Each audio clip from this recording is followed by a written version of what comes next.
നമസ്കാരം. വാരം വാർത്താ വിചാരം എന്ന പ്രതിവാര പരിപാടിയിലേക്ക് വീണ്ടും സ്വാഗതം. വാർത്തകൾ വന്നുപോയിക്കൊണ്ടേയിരിക്കുന്നു. അതിൽ ഓർത്തുവെക്കേണ്ടവ ചിലത് മാത്രമാകും. അത്തരം വാർത്തകളിലേക്ക് കടന്നു ചെല്ലുന്ന പരിപാടിയാണ് വാരം വാർത്താ വിചാരം. ഒരാഴ്ച വന്നുപോകുന്ന വാർത്തകളിൽ ഓർത്തുവെക്കേണ്ടവയാണ് വാരം വാർത്താ വിചാരത്തിൽ ഉൾപ്പെടുത്തിയിരിക്കുന്നത്.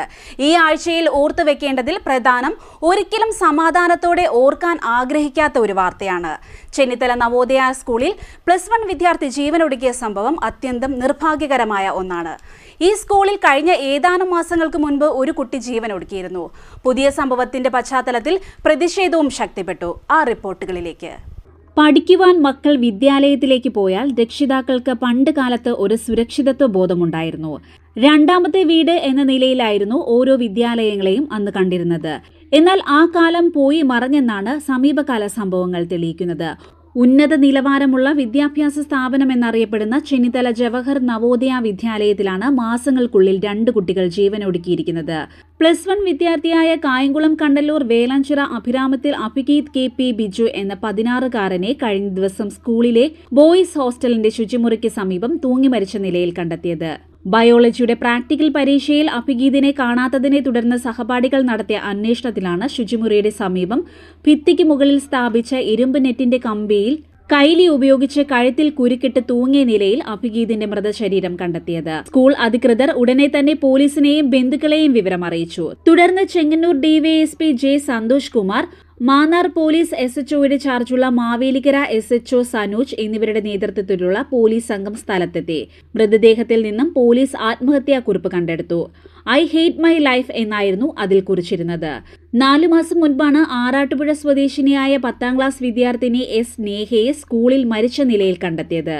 ഹോസ്റ്റലിന്റെ ശുചിമുറിയിലേക്ക് പോകുന്ന ഇടനാഴിയിലായിരുന്നു പെൺകുട്ടിയെ മരിച്ച നിലയിൽ കണ്ടെത്തിയത്. ഇതുമായി ബന്ധപ്പെട്ട് നവോദയ സ്കൂൾ ചെയർമാൻ കൂടിയായ ജില്ലാ കളക്ടർ അലക്സ് വർഗീസ്, നവോദയ വിദ്യാലയ സമിതി Hyderabad region assistant commissioner C Ramakrishnan എന്നിവർ സ്കൂളിൽ സന്ദർശനം നടത്തുകയും അധ്യാപകരുടെയും രക്ഷകർത്താക്കളുടെയും വിദ്യാർത്ഥികളുടെയും പ്രത്യേക യോഗങ്ങൾ വിളിച്ചു ചേർക്കുകയും ചെയ്തിരുന്നു. സ്കൂളിൽ സ്ഥിരമായി കൗൺസിലർമാരെ നിയമിക്കാനും അധ്യാപകർക്കും മാതാപിതാക്കൾക്കും വിദ്യാർത്ഥികൾക്കുമായി പ്രത്യേകമായി കൗൺസിലിംഗ് ഏർപ്പെടുത്തുവാനും മെഡിറ്റേഷൻ, യോഗ തുടങ്ങിയവ എല്ലാം കുട്ടികൾക്ക് ഉറപ്പാക്കാനും യോഗം തീരുമാനിച്ചിരുന്നു. വിദ്യാർത്ഥികൾക്ക് മാതാപിതാക്കളുമായി കൂടുതൽ ദിവസം ഫോണിൽ സംസാരിക്കാൻ അവസരം നൽകണമെന്നും കളക്ടർ നിർദ്ദേശിച്ചിരുന്നു. എന്നാൽ അവയിൽ പലതും പാലിക്കപ്പെട്ടില്ല എന്ന് രക്ഷകർത്താക്കൾ ആരോപിക്കുന്നു. കഴിഞ്ഞ ജൂണിൽ കറ്റാനം ഭരണിക്കാവ് സ്വദേശിയായ 8ാം ക്ലാസ് വിദ്യാർത്ഥിയെ 11ാം ക്ലാസ് വിദ്യാർത്ഥികളായ 6 പേർ ചേർന്ന് ക്രൂരമായി മർദ്ദിച്ചതായി വിദ്യാർത്ഥിയുടെ പിതാവ് മാന്നാർ പോലീസിൽ പരാതി നൽകിയിരുന്നു. സംഭവത്തിൽ ഉൾപ്പെട്ട 11ാം ക്ലാസ് വിദ്യാർത്ഥികളായ 6 പേരെയും സ്കൂളിൽ നിന്നും അധികൃതർ സസ്പെൻഡ് ചെയ്തിരുന്നു. എന്നാൽ സ്കൂൾ അധികൃതർ വിവരം മറച്ചുവെച്ചുവെന്നും കുട്ടിയെ ആശുപത്രിയിൽ എത്തിച്ചില്ല എന്നും ആരോപണമുയർന്നു. +1 വിദ്യാർത്ഥിയുടെ ആത്മഹത്യയെ തുടർന്ന് ചെന്നിത്തല നവോദയ സ്കൂളിൽ വിദ്യാർത്ഥി യുവജന സംഘടനകളുടെ വൻ പ്രതിഷേധമുണ്ടായി. പ്രതിഷേധം ഒരു വേള സംഘർഷത്തിലേക്കും പോയി. ചെന്നിത്തല നവോദയയിൽ +1 വിദ്യാർത്ഥി കഴിഞ്ഞ ദിവസം ആത്മഹത്യ ചെയ്തതുമായി ബന്ധപ്പെട്ട സംഭവത്തിൽ വിദ്യാർത്ഥി യുവജന സംഘടനകൾ ആദ്യ ദിനം തന്നെ പ്രതിഷേധവുമായി രംഗത്തെത്തി. സ്കൂളിൽ നിന്നും ഉണ്ടാകുന്ന മാനസിക പീഡനമാണ് കുട്ടികളെ ആത്മഹത്യയിലേക്ക് നയിക്കുന്നതെന്ന് KSU പ്രവർത്തകർ ആരോപിച്ചു. കുട്ടികൾക്ക് വിദഗ്ധമായ കൗൺസിലിംഗ് ഉൾപ്പെടെയുള്ള കാര്യങ്ങൾ നൽകുമെന്ന് സ്കൂൾ മാനേജ്മെന്റ് പറഞ്ഞിരുന്നുവെങ്കിലും അവയൊന്നും നടപ്പിലാകുന്നില്ല എന്നും അവർ ആരോപിച്ചു. പ്രതിഷേധക്കാർ സ്കൂളിലേക്ക് കയറാൻ ശ്രമിച്ചപ്പോൾ പോലീസ് തടഞ്ഞു. ഇതിനിടെ പോലീസുമായി ഉന്തും തള്ളുമുണ്ടായി.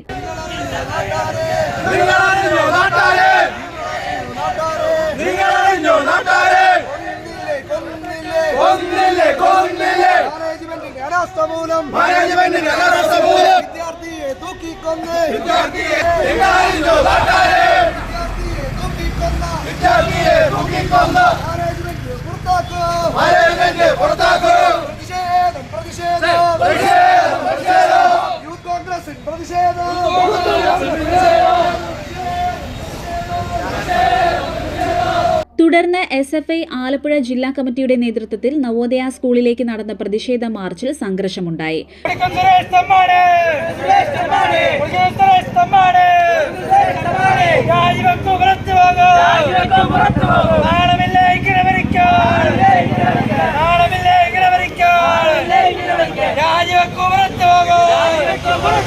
പ്രതിഷേധക്കാർ സ്കൂളിന്റെ ഗേറ്റ് തകർത്ത് ഉള്ളിലേക്ക് കയറി.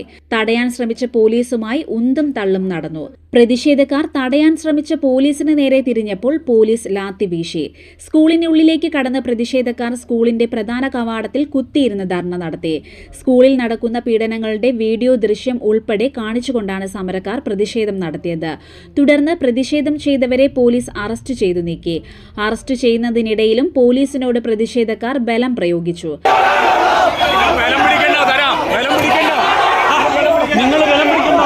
സ്കൂൾ മാനേജ്മെന്റ് കൃത്യമായ നടപടി സ്വീകരിച്ചില്ല എങ്കിൽ വൻ പ്രതിഷേധങ്ങൾ ഇനിയും തുടരുമെന്ന് വിദ്യാർത്ഥി സംഘടനാ ഭാരവാഹികൾ പറഞ്ഞു.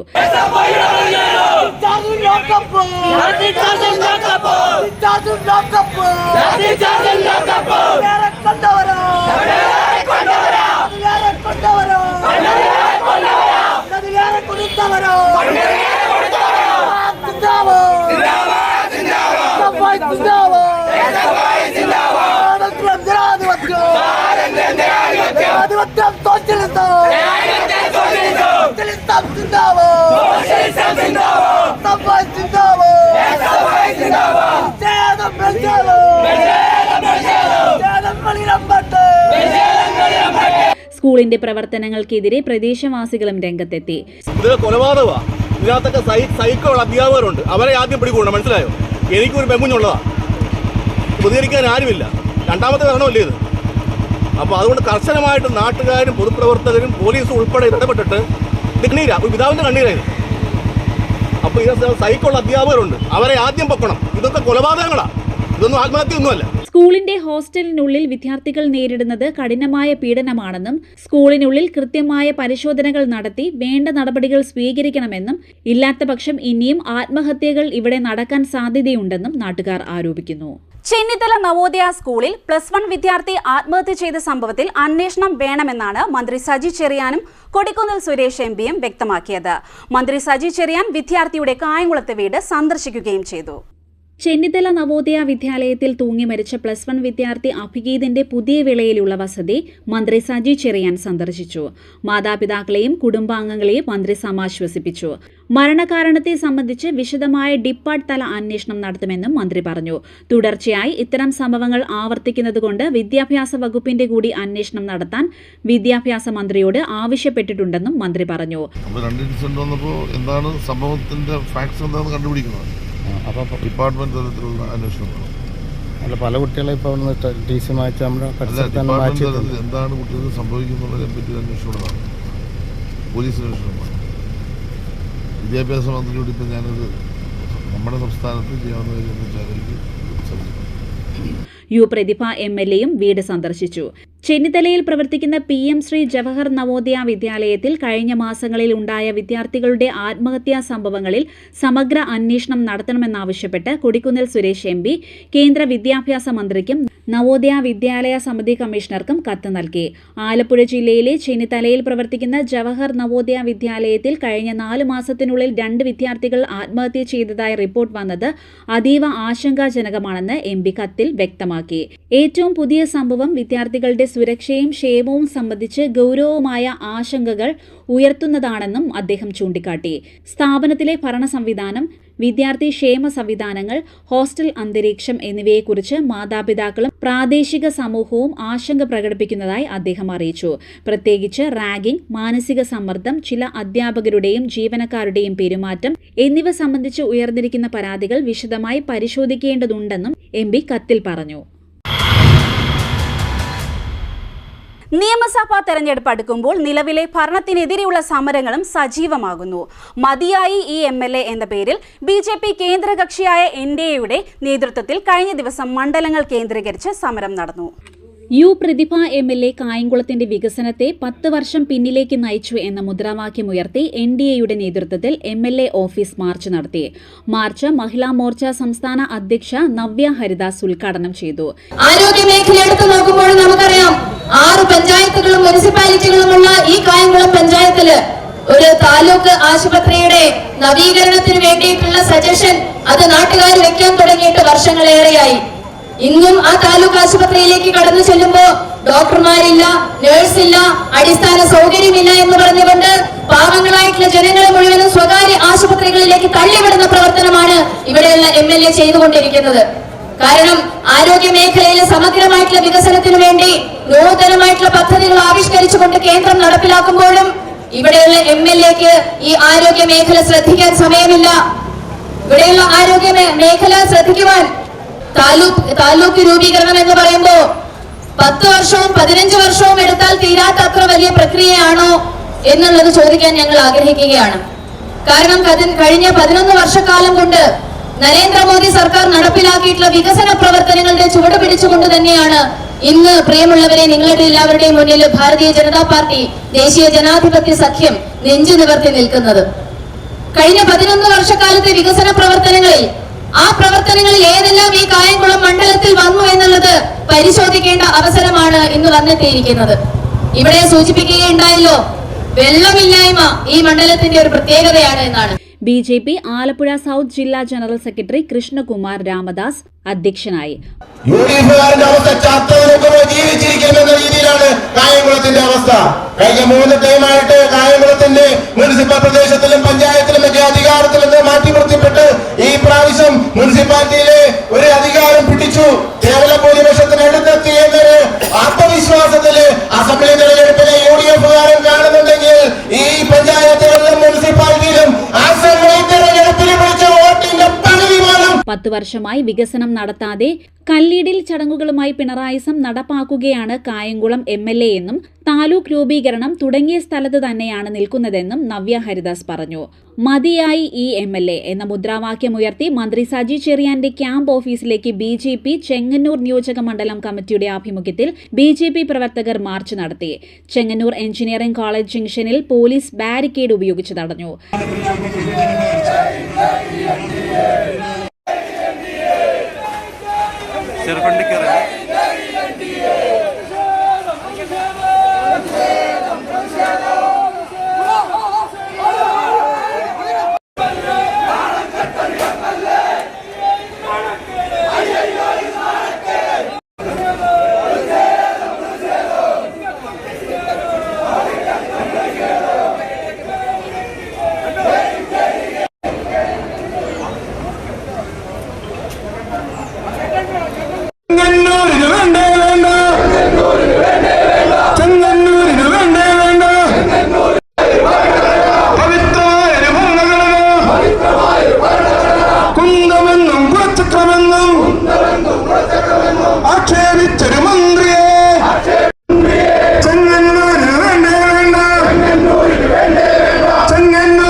തുടർന്ന് നടന്ന ധർണ BJP സംസ്ഥാന vice president advocate B Gopalakrishnan ഉദ്ഘാടനം ചെയ്തു. ഇവിടുത്തെ MLA കുറിച്ച് നമുക്ക് എല്ലാവർക്കും അറിയാം. ഇവിടുത്തെ MLA എന്ന് പറയുന്നത് കുന്തവും കുടച്ചക്രവുമായി കേരള രാഷ്ട്രീയത്തിൽ നിൽക്കുന്ന ആളാണ്. സാധാരണ ആളുകൾ മനുഷ്യന്മാർ നടന്നു പോകുമ്പോൾ കുന്തവും കുടച്ചക്രവും ഒന്നും പിടിക്കാറില്ല. ഇയാൾക്ക് കുന്തവും കുടച്ചക്രവുമായിട്ടാണ് കൂടുതൽ ബന്ധം. അതുകൊണ്ട് കുന്തവും കുടച്ചക്രവും കൂടെ കൊണ്ട് നടക്കുന്ന, മനസ്സിൽ സൂക്ഷിക്കുന്ന, എന്തു പറഞ്ഞാലും കുന്തമാണ് കുടച്ചക്രവുമാണെന്ന് പറഞ്ഞ് നടക്കുന്ന ഇവിടുത്തെ MLAയോട് ഞങ്ങൾക്ക് പറയാനുള്ളത്, നിങ്ങളുടെ ഈ തെരഞ്ഞെടുപ്പ് കഴിയുമ്പോൾ അതേ കുന്തം, ആ കുന്തത്തിൽ തന്നെ നിങ്ങൾ ഈ ചെങ്ങന്നൂരിൽ ഇല്ലാതാവുമെന്നുള്ളതിൽ യാതൊരു സംശയവുമില്ല. നമുക്കെല്ലാവർക്കും അറിയാം, ഈ സമരം എന്ന് പറയുന്നത് MLAക്കെതിരായിട്ടുള്ള സമരമാണ്. ഈ സമരത്തിൻ്റെ ക്യാപ്ഷൻ എന്ന് പറയുന്നത് എന്താ? മതിയായി ഈ MLA എന്നാ. നമ്മൾ സാധാരണ ചില സാധനങ്ങളൊക്കെ തിന്നിട്ട് പറയാറില്ലേ, മതിയായി എന്ന് പറയില്ലേ? അതേപോലെ ഇത്ര നികൃഷ്ടമായ രീതിയിൽ ഈ ചെങ്ങന്നൂരിലെ ജനങ്ങളോട് പെരുമാറുന്ന, ചെങ്ങന്നൂരിലെ വികസന കാര്യത്തിൽ ഒരു താല്പര്യവും കാണിക്കാത്ത ഒരു MLA ആണ് ഈ ചെങ്ങന്നൂരിലെ MLA. കുന്തവും കുടച്ചക്രവുമായി കേരള രാഷ്ട്രീയത്തിൽ നിൽക്കുന്ന ആളാണ്. 8 വർഷമായി ഒരു MLA നാട്ടിൽ പ്രവർത്തിച്ചാൽ ജനങ്ങൾക്ക് കുടിവെള്ളമെങ്കിലും നൽകണം, അടിസ്ഥാന സൗകര്യങ്ങൾ ഒരുക്കണം. എന്നാൽ പരമാവധി പണം അടിച്ചു മാറ്റാൻ മാത്രമാണ് MLA ശ്രമിക്കുന്നതെന്നും ഗോപാലകൃഷ്ണൻ ആരോപിച്ചു. നിയമസഭാ തെരഞ്ഞെടുപ്പ് അടുത്തപ്പോൾ രാഷ്ട്രീയ മാറ്റങ്ങളും സംഭവിക്കുന്നു. CPM-ന്റെ ജില്ലയിലെ ഏറ്റവും മുതിർന്ന നേതാവും മുൻ മന്ത്രിയുമായ G. സുധാകരൻ പാർട്ടി ബന്ധം ഉപേക്ഷിച്ച് സ്വതന്ത്രനായി അമ്പലപ്പുഴ നിയമസഭാ മണ്ഡലത്തിൽ മത്സരിക്കുമെന്ന് പ്രഖ്യാപിച്ചത് കഴിഞ്ഞ ദിവസമായിരുന്നു. കഴിഞ്ഞ ദിവസങ്ങളിൽ വരെ CPM-ന്റെ ആലപ്പുഴ ജില്ലയിലെ ഏറ്റവും മുതിർന്ന നേതാവായിരുന്നു G. സുധാകരൻ. 1967 പഠനകാലത്ത് തന്നെ CPM അംഗമായ സുധാകരൻ കേരള സ്റ്റുഡൻസ് ഫെഡറേഷൻ സംസ്ഥാന ജോയിന്റ് സെക്രട്ടറിയായിരുന്നു. 1971 SFIയുടെ ആദ്യ സംസ്ഥാന പ്രസിഡന്റ് ആയി തെരഞ്ഞെടുക്കപ്പെട്ടു. SFIയുടെ ആദ്യകാല കേന്ദ്ര എക്സിക്യൂട്ടീവ് സമിതി അംഗമായിരുന്നു. ട്രേഡ് യൂണിയൻ നേതാവും CPM സംസ്ഥാന കമ്മിറ്റി അംഗവും സംസ്ഥാന സെക്രട്ടേറിയറ്റ് അംഗവുമായിരുന്നു.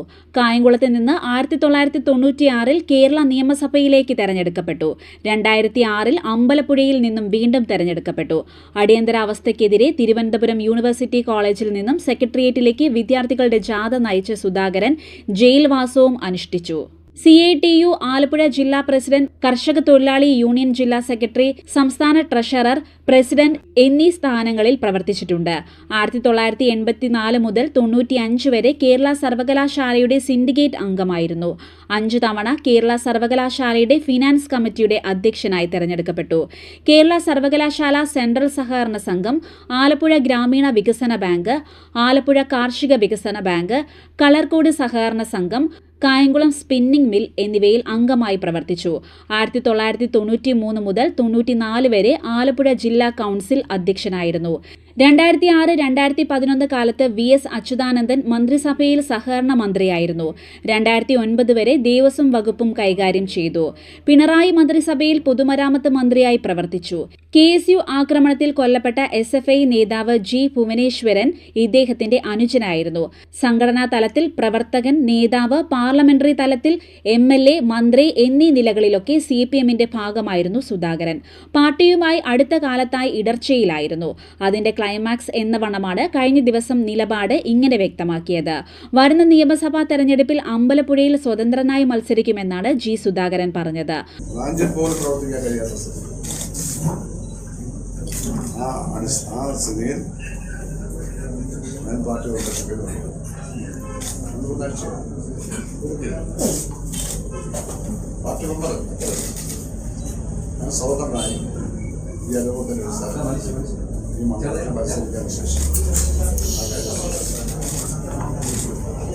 അങ്ങനെ പറയുമ്പോഴേ കമ്മ്യൂണിസ്റ്റ് പാർട്ടിക്കെല്ലാം ഒന്നും പറയില്ല. ഒരാളെ വ്യക്തിഗത ചെയ്യില്ല, എന്നെ വ്യക്തിഗത ചെയ്ത അവരെ ജനങ്ങളുണ്ടാവുക.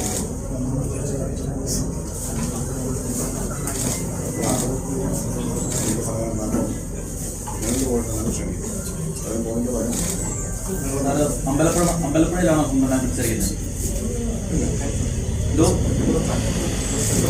UDF പിന്തുണ നൽകാൻ തയ്യാറാണ് എന്നൊക്കെ പറയുന്നത്. സാർ, ആരുടെയെങ്കിലും പിന്തുണ സ്വീകരിക്കാനായിട്ട് വന്നു കഴിഞ്ഞാൽ ഒന്നും തീരുമാനിച്ചിട്ടില്ല. ഞാനിപ്പോൾ ആരുടെയും പിന്തുണയ്ക്ക് പോയിട്ടില്ല. ഒരാളുടെയും പിന്തുണ ഒരാളുടെ സ്ഥാനാർത്ഥിയുടെ ശ്രമമാണ്. UDF പിന്തുണയ്ക്കുമെന്ന സംസാരമുണ്ട്. UDF പിന്തുണയ്ക്കുകയാണെങ്കിൽ അത് പുറത്തുനിന്ന് പിന്തുണയ്ക്കുകയാണെങ്കിൽ സ്വീകരിക്കുമോ? ഞാൻ പറഞ്ഞപ്പോൾ ആ പ്രശ്നം എൻ്റെ ഒന്നും ഇരിക്കുന്നില്ല. എൻ്റെ അടുത്ത് ആരും വന്നിട്ടില്ല. അങ്ങനെ പിന്തുണ തന്നാൽ വേണ്ട എന്ന് പറയും. പിന്തുണ തന്നാൽ എന്ന പ്രശ്നം ഒതുക്കുന്നില്ലല്ലോ. ഈ ഒരു തെരഞ്ഞെടുപ്പിൽ മത്സരിക്കുന്ന സ്വാഭാവികമായിട്ടും വിജയമാണല്ലോ പ്രധാനം. ഒരു വിജയ സാധ്യത അമ്പലപ്പുഴ മണ്ഡലത്തിൽ കാണുന്നുണ്ടോ? അങ്ങനെ MLA ആയിരുന്ന സമയത്തെ ഒരു ജനസ്വാധീനം വിജയിക്കുമെന്ന് പ്രതീക്ഷയില്ലേ, മത്സരിക്കണം. അത്രയല്ലേ പറയാൻ പറ്റും. കമ്മ്യൂണിസ്റ്റ് പാർട്ടിക്കെതിരെ തെരഞ്ഞെടുപ്പിൽ ഒന്നും പറയില്ല എന്നും ആരെയും വ്യക്തിഹത്യ ചെയ്യില്ല എന്നും അദ്ദേഹം വീട്ടിൽ നടത്തിയ വാർത്താ സമ്മേളനത്തിൽ പറഞ്ഞു. ഇപ്പോൾ പിന്തുണയുമായി ആരും വന്നിട്ടില്ല. പിന്തുണ സ്വീകരിക്കുമോ എന്ന് ഇപ്പോൾ പറയാനാകില്ല.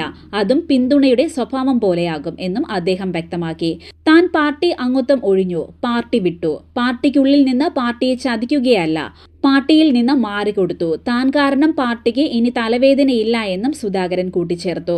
പാർട്ടിക്കുള്ളിലെ ചില പൊളിറ്റിക്കൽ ക്രിമിനലുകൾ തന്നെ ബോധപൂർവം വേട്ടയാടുകയാണെന്ന് അദ്ദേഹം ആരോപിച്ചു. വ്യാഴാഴ്ച രാവിലെ 11 മണിക്കായിരുന്നു G. സുധാകരന്റെ വാർത്താ സമ്മേളനം തുടങ്ങിയത്. താൻ CPM-ൽ ഇനിയില്ല എന്നും അമ്പലപ്പുഴയിൽ സ്വതന്ത്രനായി മത്സരിക്കുമെന്നും സുധാകരൻ വ്യക്തമാക്കി. CPM നേതൃത്വം തന്നോട് കാട്ടിയത് നീതികേടാണെന്നും തുറന്നടിച്ചു. G. സുധാകരന്റെ നിലപാട് പുറത്തു വന്നതിന് തൊട്ടു പിന്നാലെ CPM നേതാവും മന്ത്രിയുമായ സജി ചെറിയാൻ മറുപടികളുമായി രംഗത്ത് വന്നു. സുധാകരന് പറയാനുള്ളത് പാർട്ടിക്കുള്ളിലായിരുന്നു പറയേണ്ടിയിരുന്നതെന്നും പാർട്ടിയെ ചതിക്കുന്ന രീതിയിലേക്ക് പോയത് ശരിയായില്ല എന്നും സജി ചെറിയാൻ പറഞ്ഞു. മറുപടി പറയാൻ പാർട്ടിക്ക് ഉത്തരവാദിത്വം ഉണ്ടാവും. നേതൃത്വം അത് സംബന്ധിച്ച് കൃത്യമായ മറുപടി പറയും. അതിശയോക്തിപരമായ ഒരു കാര്യവും പാർട്ടിക്ക് മറച്ചു വെക്കാനോ ഒന്നുമില്ല. വസ്തുതാപരമായി അദ്ദേഹത്തിൽ ഉന്നയിച്ചിട്ടുള്ളത് അത് മറുപടി പറയും. പിന്നെ മത്സരിക്കുന്നു, അതൊക്കെ വ്യക്തിപരമായ തീരുമാനങ്ങളാണ്. അത് എനിക്ക് വലിയ അഭിപ്രായമില്ല. അതൊക്കെ ഓരോരുത്തർ വ്യക്തിപരമായ അഭിപ്രായങ്ങളാണ്. അദ്ദേഹം പാർട്ടിയെപ്പറ്റി പറഞ്ഞ കാര്യങ്ങൾ, പാർട്ടി ലീഡർഷിപ്പിനെ പറ്റി പറഞ്ഞ കാര്യം എന്താണെന്ന് എനിക്കറിയില്ല. അതെല്ലാം പറഞ്ഞ കാര്യം അല്ല, അതെ, ആരെപ്പറ്റി പറഞ്ഞാലും എന്നെപ്പറ്റി പറഞ്ഞോ നിങ്ങളെപ്പറ്റി പറഞ്ഞോ എന്നുള്ള അങ്ങനെ എന്തെങ്കിലും കാര്യങ്ങൾ ഉന്നയിച്ചിട്ടുണ്ടെങ്കിൽ അതിനെല്ലാം കൃത്യമായ മറുപടി പറയേണ്ടത് പാർട്ടി നേതൃത്വമാണ്. ഇത് പിന്നെ മേളും താഴെയുള്ള പാർട്ടിയല്ലേ. അപ്പം ആ പാർട്ടിയിലാണ് ഞങ്ങളെല്ലാം പ്രവർത്തിക്കുന്നത്. ഞങ്ങളൊക്കെ പരിശീലിച്ച് വന്നത് ആ പരിശീലനത്തിൻ്റെ ഭാഗമായി ഈ പാർട്ടിയിൽ എങ്ങനെ നിൽക്കണമെന്ന് പഠിച്ചല്ലേ ഞങ്ങൾ നിൽക്കുന്നത്. അപ്പോൾ അതിൻ്റെ നേതൃത്വം പറയും. ആ ഒരു പ്രക്രിയ വരട്ടെ, വന്നു കഴിയുമ്പോൾ പാർട്ടിയുടെ സ്റ്റാൻഡ് എന്താ നടത്തിയിട്ട് ഞങ്ങൾ പറയാം. അദ്ദേഹം തന്നെ പറയണം ഞാൻ എന്തുകൊണ്ട് മത്സരിക്കുന്നു. ഞങ്ങളുടെ പാർട്ടിയെ സംബന്ധിച്ച് ഒരു ദ്രോഹം അദ്ദേഹത്തോട് ചെയ്തിട്ടില്ല. അദ്ദേഹത്തെ ചേർത്ത് പിടിക്കാനാണ് ശ്രമിച്ചത്. ഞങ്ങളുടെ നേതാക്കന്മാരെല്ലാം അദ്ദേഹത്തെ പോയി കണ്ടു, വിളിച്ചു. അദ്ദേഹം പാർട്ടിയോടൊപ്പം പോകണം. അദ്ദേഹത്തിന് വയ്യ, അത് മെമ്പർഷിപ്പ് പുതുക്കുന്നത് നേരത്തെ പ്രഖ്യാപിച്ചു, പാർട്ടിയിൽ നിന്ന് പോകാൻ തീരുമാനിച്ചു. അദ്ദേഹത്തിന് തീരുമാനിക്കാൻ അവകാശമുണ്ട്. അല്ല, ഞങ്ങളായി അദ്ദേഹത്തെ പാർട്ടിയിൽ നിന്ന് വിട്ടിട്ടില്ല. അദ്ദേഹം പോയതിൻ്റെ കാര്യം അദ്ദേഹം പറയണം. എനിക്ക് ഈ 35 വർഷത്തെ ഈ പിന്നെ പിന്നെ പിന്നെ തെരഞ്ഞെടുപ്പ് മത്സരം പോരാ, ഒന്നുകൂടെ മത്സരിക്കണം. അതിന് മത്സരിക്കുന്നത് അത് അദ്ദേഹം പറഞ്ഞാൽ പോയാൽ മതി. അതിന് ഞങ്ങളെന്താ പറയണം? ഈ പാവപ്പെട്ട ഞങ്ങളെന്താ പിടിക്കുന്നത്? സുധാകരൻ പറഞ്ഞ കാര്യങ്ങൾക്ക് പാർട്ടി മറുപടി നൽകും. തനിക്കെതിരെ പറഞ്ഞ കാര്യങ്ങളിൽ മറുപടി പറയുന്നില്ല. തെരഞ്ഞെടുപ്പിലേക്ക് പോകുന്ന ഘട്ടത്തിൽ ഒരു സഖാവ് മത്സരിക്കാൻ തീരുമാനിച്ചു. അദ്ദേഹം മത്സരിക്കാൻ ആഗ്രഹിക്കുന്നുവെങ്കിൽ മത്സരിക്കട്ടെ. പൊളിറ്റിക്കൽ ഗുണ്ടകൾ ആരാണെന്ന് അദ്ദേഹം വ്യക്തമാക്കണം. അദ്ദേഹം ഉൾപ്പെടെയുള്ളവരാണ് ഈ പാർട്ടിയെ നയിച്ചത്. അപ്പോൾ അദ്ദേഹം അടക്കം ഗുണ്ടയായിരിക്കും. രാഷ്ട്രീയ ക്രിമിനലുകളെ വളർത്തുന്നതല്ല ആലപ്പുഴയിലെ പാർട്ടി.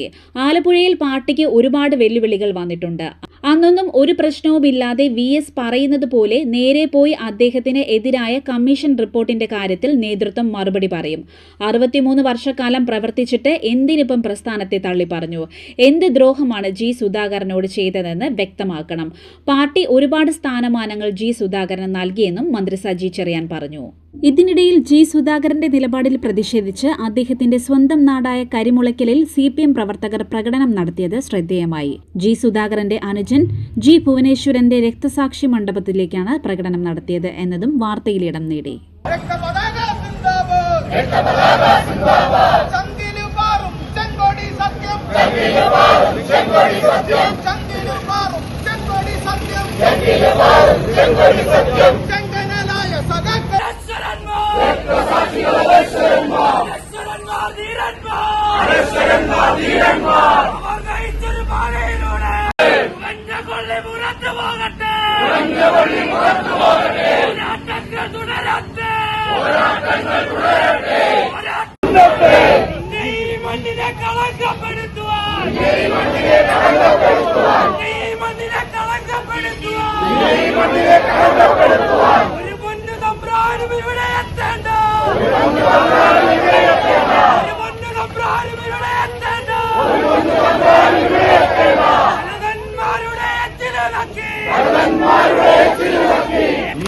വർഗശത്രുക്കൾ കാണിക്കുന്ന എല്ലാവിധ കോപ്രായങ്ങൾക്കുമെതിരായി ആശയപരവും സംഘടനാപരവും രാഷ്ട്രീയവുമായ പ്രവർത്തനങ്ങളുമായി നമുക്ക് മുന്നേറാം, നമുക്ക് വിജയിക്കാം.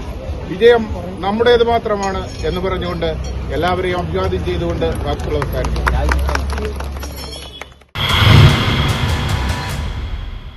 ഇറാൻ അമേരിക്ക ഇസ്രയേൽ സംഘർഷത്തെ തുടർന്ന് പാചകവാതക ലഭ്യത കുറഞ്ഞതോടെ ഇവിടുത്തെ ജനജീവിതത്തെയും സാരമായി ബാധിക്കുന്നു. വാണിജ്യ ആവശ്യത്തിനുള്ള സിലിണ്ടറുകൾ നിറയ്ക്കുന്നത് എണ്ണ കമ്പനികൾ നിർത്തിവച്ചതാണ് പ്രതിസന്ധി സൃഷ്ടിച്ചത്. ഹോട്ടലുകളുടെ പ്രവർത്തനങ്ങളിലാണ് പ്രതിസന്ധി ഏറ്റവും കൂടുതൽ ദൃശ്യമായത്.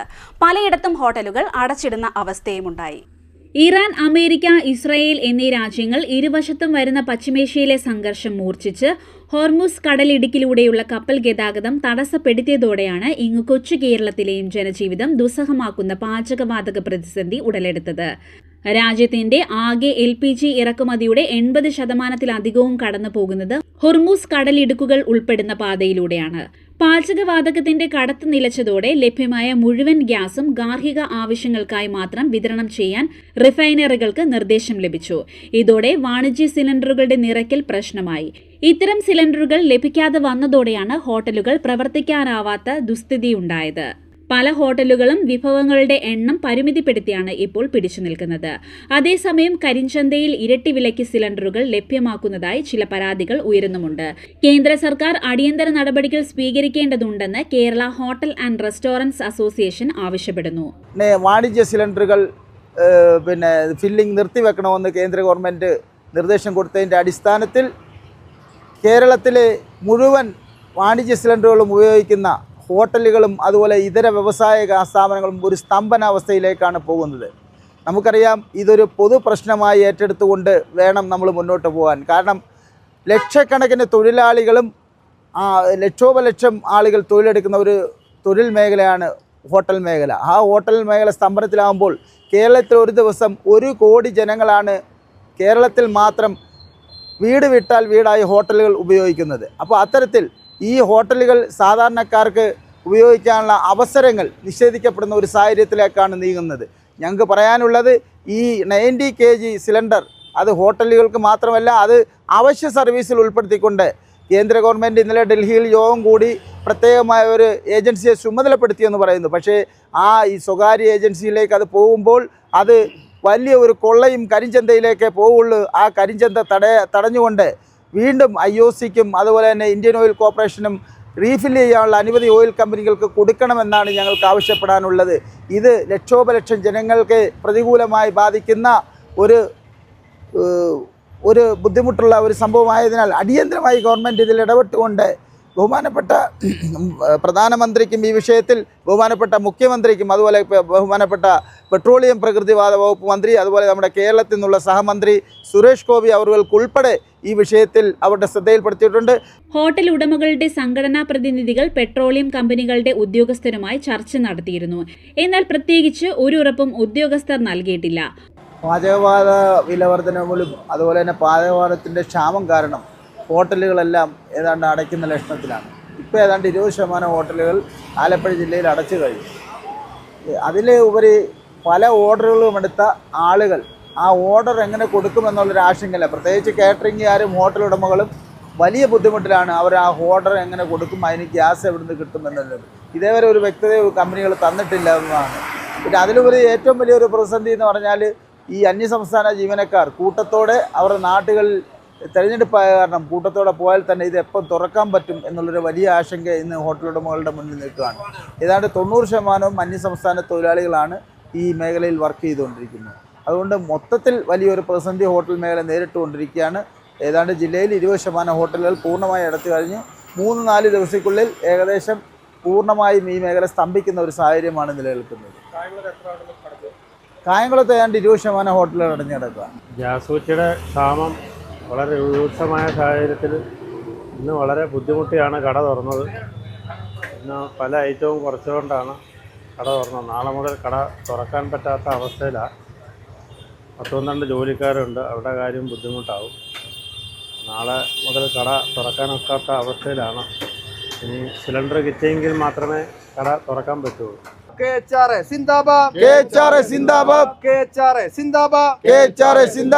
ഓയിൽ കമ്പനികളെ നിയന്ത്രിക്കുക. വാണിജ്യ സിലിണ്ടറിന്റെ ഉൽപാദനം പുനഃസ്ഥാപിക്കുക.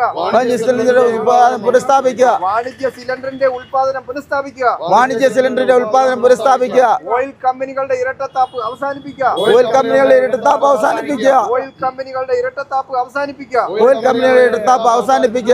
ഹോട്ടൽ മേഖലയെ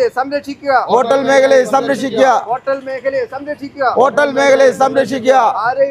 വാണിജ്യ ആവശ്യത്തിനായുള്ള സിലിണ്ടറുകളുടെ വിതരണത്തിൽ ആശുപത്രികൾ അടക്കം അവശ്യ സർവീസുകൾക്ക് പ്രാധാന്യം നൽകാനാണ് കേന്ദ്ര സർക്കാരിന്റെ നിർദ്ദേശം. സ്കൂൾ പാചകപ്പുരകളെയും പ്രതിസന്ധി വലിയ രീതിയിൽ ബാധിച്ചിരിക്കുകയാണ്. പ്രതിസന്ധി മറികടക്കാൻ പല വിദ്യാഭ്യാസ സ്ഥാപനങ്ങളും വിറകടുപ്പുകളിലേക്ക് മാറി തുടങ്ങി. നേരത്തെ വിറകടുപ്പ് ഉപയോഗം അവസാനിപ്പിക്കാൻ വിദ്യാഭ്യാസ വകുപ്പിന്റെ നിർദ്ദേശവുമുണ്ടായിരുന്നു. വാരം വാർത്താ വിചാരത്തിന്റെ ഈ എപ്പിസോഡ് ഇവിടെ പൂർത്തിയാകുന്നു. വീണ്ടും അടുത്ത ആഴ്ച ഇതേ ദിവസം ഇതേ സമയം.